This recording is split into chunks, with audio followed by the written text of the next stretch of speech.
Hi everyone, welcome back for our next training video. And today I thought what we could do is we could do a bit of a basics into the start of clicker training. I think it will make some of my other videos a little bit easier if we've got the basics in place.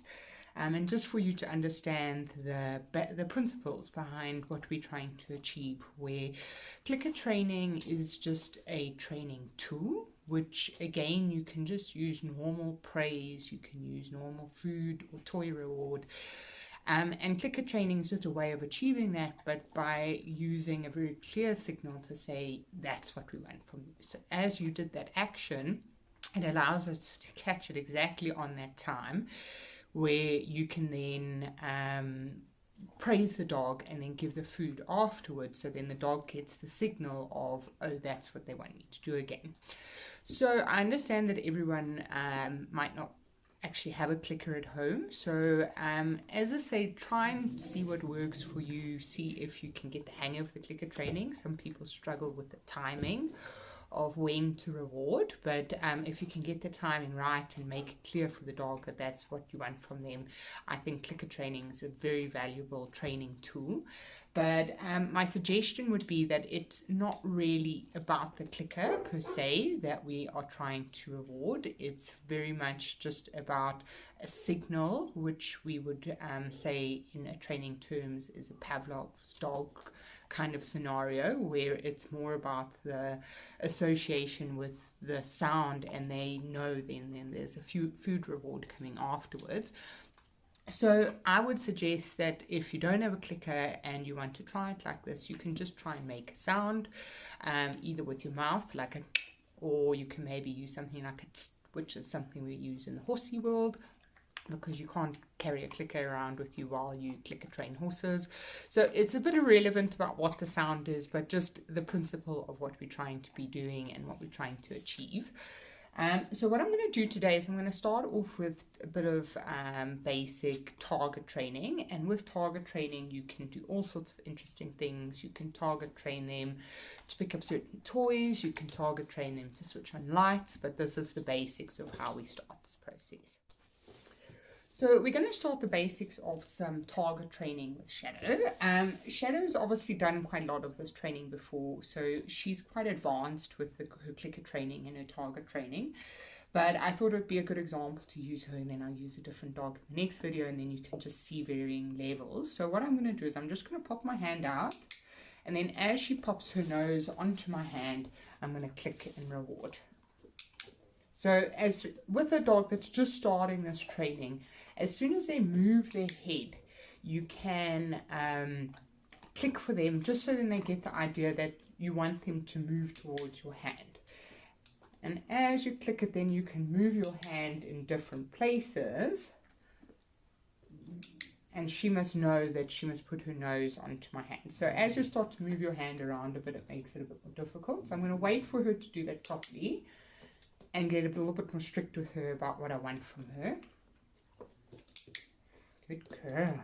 And then if I want to make it a little bit more difficult, I'm going to swap the treats that I have in my hand. I'm using my Vienna sausages again, and I'm going to do it with the other hand. So, good girl. So as I say, this is the basics of a lot of different tricks you can do with your dog's Shadow.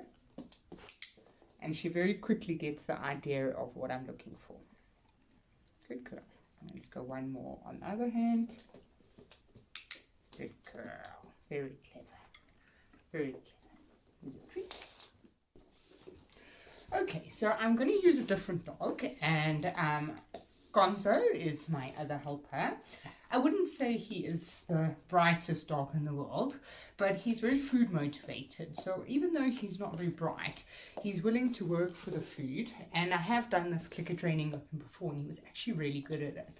So I'm going to use him just to show a little bit more of a beginner dog and see how we can help him and teach him that that's what we want him to do by touching his nose onto my hand.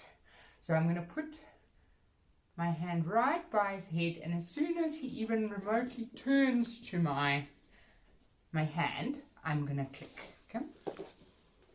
Good boy. So all they need to do is they need to just make the association behind I did that, and then I got that click, and then after the click came the food.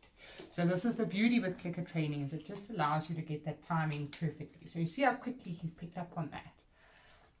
And it's all about making that association with I did that, and then I got a click and some food came afterwards. Good boy. Are you my clever clicker training boy? And then to make it more difficult, I start moving my hand around and I put it in different positions, and it just reminds him that wherever my hand is, I want you to keep putting your nose onto camera. Good boy. Very good. So there I'm going to swap hands. I'm just going to grab some more treats. And once they have the idea of it, they're usually pretty good at figuring out what you want from them, which is always the trick with training and trying to get them to do new tricks. Good boy. Very good. So as I say, if you didn't have a clicker, what I would do is I would just make a sound with your mouth, and I would just go, just so then they have an association with a sound and then the treat. Come on. So it makes it a little bit more difficult when I change my hand, because now he needs to generalize the behavior and remember that it doesn't matter which hand I'm using, I still want him to do the same thing. So if he's struggling, I'm going to almost put my hand right underneath his nose there, and I'm going to help him so that I'm setting him up for success and just showing him very clearly, considering this is probably the second time I've done this with him, that's what I want from him. You know, you want to have the win. You don't want to confuse them and then they don't know what you want from them. And you know, when he's got the idea of what I want, then I will start to make it a bit more difficult.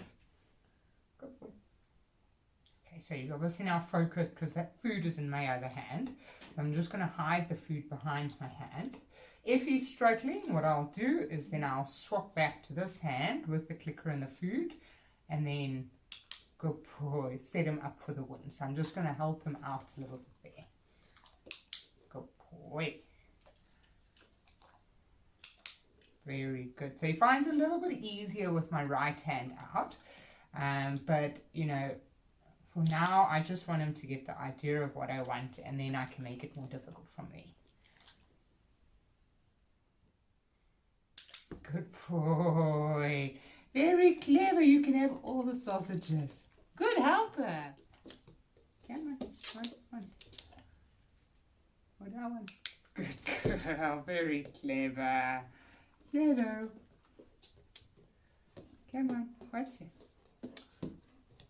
Come on. What's it? So I'm going to try and let her figure it out, what I want from her. Come on. Come, Shadow. Come on. Come. So always try and set them up for success and let them have the win. Good girl. Good girl. So we're going to make it a little bit more difficult for Miss Shadow. And what I'm going to do is I'm going to try and get her to follow the target onto the wall. So as long as she's got the idea that I want her to touch her nose to my hand, then I just move the target and now she must do it somewhere else. So you're just generalizing the behavior that wherever I do it, I want her to follow the target.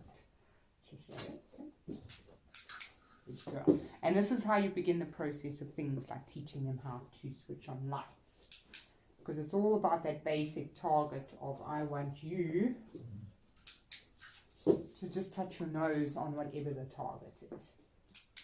Good girl.